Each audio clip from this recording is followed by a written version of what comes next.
Somewhere, I cannot tell you exactly where, but certainly in vast Russia, there lived a peasant with his wife and they had twins, son and daughter. One day the wife died and the husband mourned over her very sincerely for a long time. 1 year passed, and 2 years, and even longer, but there is no order in a house without a woman, and a day came when the man thought, if I marry again possibly it would turn out all right. And so he did, and had children by his second wife. The stepmother was envious of the stepson and daughter and began to use them hardly. She scolded them without any reason, sent them away from home as often as she wished, and gave them scarcely enough to eat. Finally she wanted to get rid of them altogether. Do you know what it means to allow a wicked thought to enter one's heart? The wicked thought grows all the time like a poisonous plant and slowly kills the good thoughts. A wicked feeling was growing in the stepmother's heart. And she determined to send the children to the witch, thinking sure enough that they would never return. Dear children, she said to the orphans, go to my grandmother who lives in the forest in a hut on hen's feet. You will do everything she wants you to, and she will give you sweet things to eat and you will be happy. The orphans started out, but instead of going to the witch, the sister, a bright little girl, took her brother by the hand and ran to their own old grandmother and told her all about their going to the forest. Oh, my poor darlings, said the good old grandmother, pitying the children, my heart aches for you, but it is not in my power to help you. You have to go not to a loving grandmother, but to a wicked witch. Now listen to me, my darlings, she continued, I will give you a hint. Be kind and good to everyone, do not speak ill words to anyone, do not despise helping the weakest, and always hope that for you, too, there will be the needed help. The good old grandmother gave the children some delicious fresh milk to drink and to each a big slice of ham. She also gave them some cookies. There are cookies everywhere, and when the children departed she stood looking after them a long time. The obedient children arrived at the forest and, oh, wonder! There stood a hut, and what a curious one! It stood on tiny hen's feet, and at the top was a rooster's head. With their shrill, childish voices they called out loud, Izbushka, Izbushka. Turn thy back to the forest and thy front to us. The hut did as they commanded. The two orphans looked inside and saw the witch resting there, her head near the threshold, one foot in one corner, the other foot in another corner, and her knees quite close to the ridge pole. Foe, foe, foe!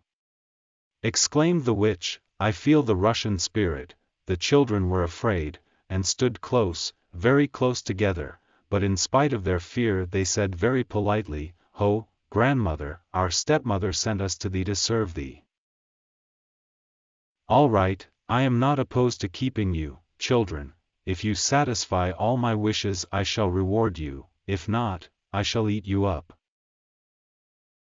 Without any delay the witch ordered the girl to spin the thread, and the boy, her brother, to carry water in a sieve to fill a big tub.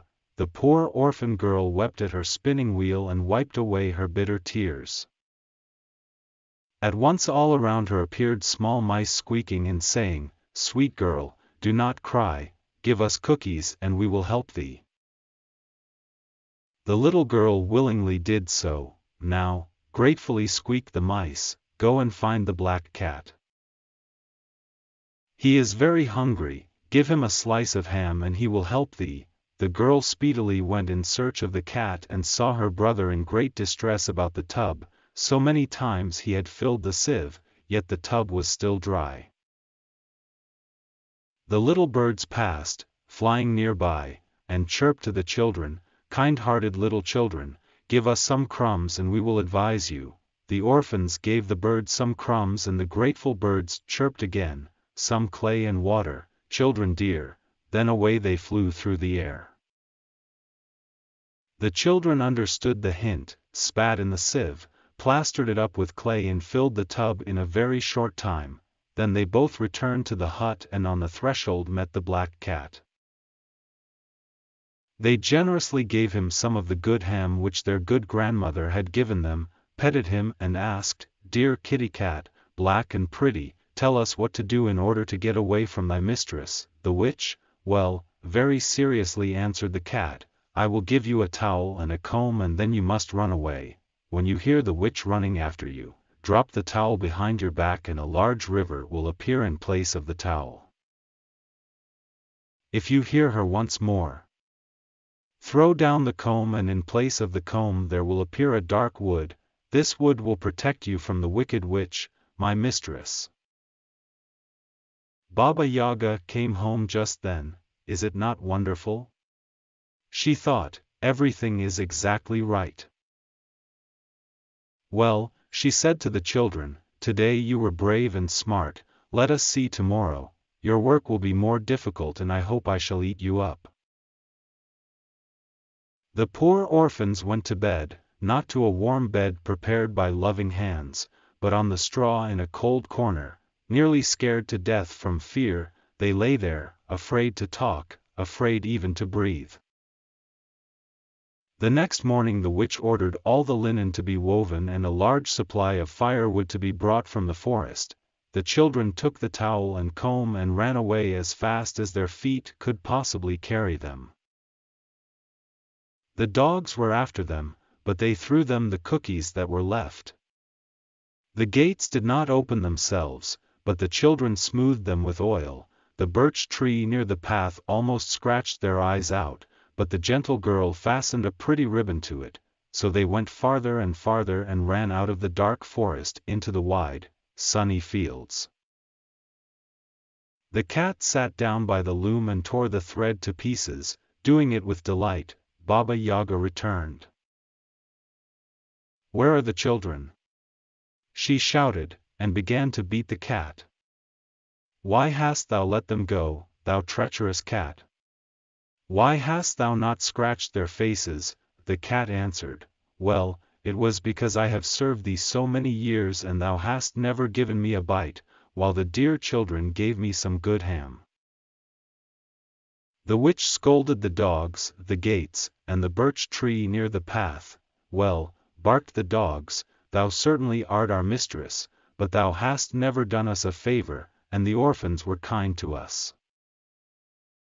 The gates replied, "We were always ready to obey thee, but thou didst neglect us, and the dear children smoothed us with oil." The birch tree lisped with its leaves, "Thou hast never put a simple thread over my branches and the little darlings adorned them with a pretty ribbon." Baba Yaga understood that there was no help and started to follow the children herself. In her great hurry she forgot to look for the towel and the comb, but jumped astride a broom and was off. The children heard her coming and threw the towel behind them. At once a river, wide and blue, appeared and watered the field. Baba Yaga hopped along the shore until she finally found a shallow place and crossed it. Again the children heard her hurry after them and so they threw down the comb. This time a forest appeared, a dark and dusky forest in which the roots were interwoven, the branches matted together, and the treetops touching each other. The witch tried very hard to pass through, but in vain, and so, very, very angry, she returned home. The orphans rushed to their father, told him all about their great distress, and thus concluded their pitiful story. "Ah, father dear, why dost thou love us less than our brothers and sisters?" The father was touched and became angry. He sent the wicked stepmother away and lived a new life with his good children. From that time he watched over their happiness and never neglected them any more. How do I know this story is true? Why, one was there who told me about it.